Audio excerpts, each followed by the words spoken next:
I'm gonna be real. This one is the topic of, let me go ahead and pull it up. Will women that aren't beautiful and over 30 just not get married then? I feel so discouraged. Y'all, this junk is heartbreaking. I'm gonna be real with y'all. It's very, very heartbreaking. I can't even remember who sent this question in because I had just screenshot and saved a lot of these questions, and it was so many questions, I can't remember who sent what in. So if the person who sent this in, if you are on here right now, I really hope you are, because I really want to kind of speak to you and address anyone else who has this sentiment. Now, keep in mind, I'm fully aware that some of the talks I've been having could have brought up this fear or this reality. So I want to be fully transparent with that. But obviously, I have been having conversations about the importance of not trying to wait until you're older or wait until you've gotten your 5th degree before you're looking for marriage, and not waiting until you've lived your best life and you've let all these men or women have the best years of your life. You know, I've been talking about these things recently. I've been talking about statistically how once you get at a certain age, the options, just, you have less options, and that's a real thing. Men or women, you have less options. I could keep going on that point, but I've already went on that point before. I'm fully aware of that. So I was like, yo, let me go ahead and address this. To be real. So first I want to ask, who told you you are ugly and why do you believe them? And that's even if it's yourself, even if you said you're ugly, even if an ex said you're ugly, who told you you're ugly and why do you believe them? Another thing that I want to point out is that it's very important for you to really look at scripture and see what God says about you. So there are certain realities in life. I don't make 7 figures. I'm not 6 feet tall. I've said this before. I'm 5'11". I'm not certain particular things, but I also am not short. I also am not poor. I'm not going to speak negatively of myself. So on one end, we shouldn't hyperbolize. We shouldn't exaggerate, because people do exaggerate what they have and what they have going on. But we also should not speak in a way that's negative towards ourselves. There's a difference between having a realistic view of yourself versus having a negative view of yourself. And ugly is not a realistic view of yourself. The Bible speaks immensely about who you are and how God sees you. So I really encourage you to meditate your thoughts on that.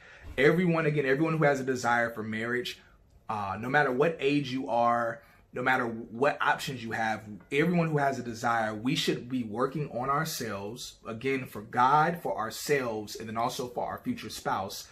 And we should be dating in a healthy way. We shouldn't be sitting back, just chilling, just expecting something to happen by osmosis. But that doesn't mean allowing yourself to say, woe is me, woe is me. So let's go ahead and kind of address some things in the word. So I wanted to bring up a few different women in scripture. I wanted to bring up Rahab, because something that people don't talk about with Rahab is that, this is going to sound crazy, but if y'all could do some research on this, Rahab is believed to have been ugly.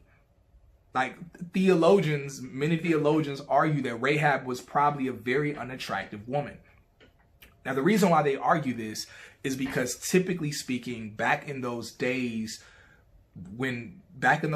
oftentimes when women became prostitutes, it was because men were not marrying them, or it was because they weren't from a wealthy family, or because they didn't have options, or it was because they might have been, their virginity was taken from them. And of course, back then, virginity was held in extremely high esteem, a higher esteem than it's held to now, for good and bad reasons. But so understand, Rahab was a prostitute. Rahab was older. She wasn't a young girl. She was older. She was a prostitute, and she was of another people group. And God saw fit for Rahab to have still been married. And again, with her being a prostitute, Rahab was most likely not attractive. The Bible never mentions that Rahab was attractive. And again, she was a prostitute. And the Bible does not shy away from mentioning women being attractive. We got Sarah, Rachel, Hannah, Abigail, Esther, Ruth. The Bible mentions when a woman is beautiful, and the Bible doesn't mention that about Rahab, but it mentions her being a prostitute. But also it mentions her being a part of the seed that where Jesus came out of her lineage. So she still was married. A woman who had way less options than any woman is on this live. I don't care who you are, what you've done. None of you are at the place that Rahab was. This woman was in the lowest of low, and God sent out of all the places those spies could have went, they ended up at Rahab's place, as if that was not orchestrated in some divine manner. And Rahab ended up giving them victory, and Rahab ended up married to one of them, and Jesus ended up coming out of her lineage. So understand, no matter, I know one of the fears are that you might have a lack of options. Understand that your lack of current options is not a reality of the option of you being married in the future. Now, again, I want to speak with balance, because I feel like right now, if anyone's been following in the whole relationship talks world, there are two different extremes of men right now who are speaking. We have the Derek Jacksons, and I think Derek Jackson is dope. He gives a lot of game to women in terms of telling y'all what type of toxic men to look out for. But Derek Jackson also exaggerates. He also panders to women a lot. And I'm not saying that to tear him down. I'm just speaking the truth. He panders to women in a way that doesn't give y'all like hard truth, or rarely encourages y'all to look in the mirror. Rarely does. But then on the flip side, we have Kevin Samuels, the man who told the woman she's average at best. Kevin Samuels is a man who comes from the church. Kevin Samuels has a lot of facts. He gives the truth, but he does not give the truth in love. He does not give the truth in a way where it still shows, no, there's still hope. He gives a very sad view towards women, or a hopeless view for women, which again is not true at all. And so I've been observing this, and I've been like, man, like, no, truth needs to be given, but truth needs to be given with the hope, and needs to be given in love. And so I wanted to kind of give that and share that for you. Also, last thing I'll say, this for any women that are on here, understand that God sees your prayer. He hears your prayers. So remember, Rachel was weeping over the desire to have a child. She was weeping over the desire to have children. God saw her prayers and her tears, and he opened up her womb. The same thing with Hannah. Hannah was so heartbroken. For years, Hannah was going to the temple. The Bible said she was crying. The Bible said Hannah was crying so hard that the priest thought Hannah was drunk. He said, yo, you're drunk. Get out of God's temple being drunk. And she was like, I'm not drunk. I've just been praying. And the priest was like, yo, what do you want? And she was like, I want a child. And the priest was like, yo, God's going to bless you because you've been coming here weeping, being on your face, praying.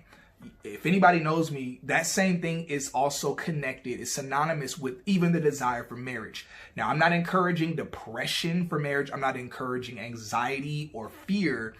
But if you have a strong desire for marriage, even to the point that you're on your face praying, first off, you're not wrong for having that God-given desire. Second off,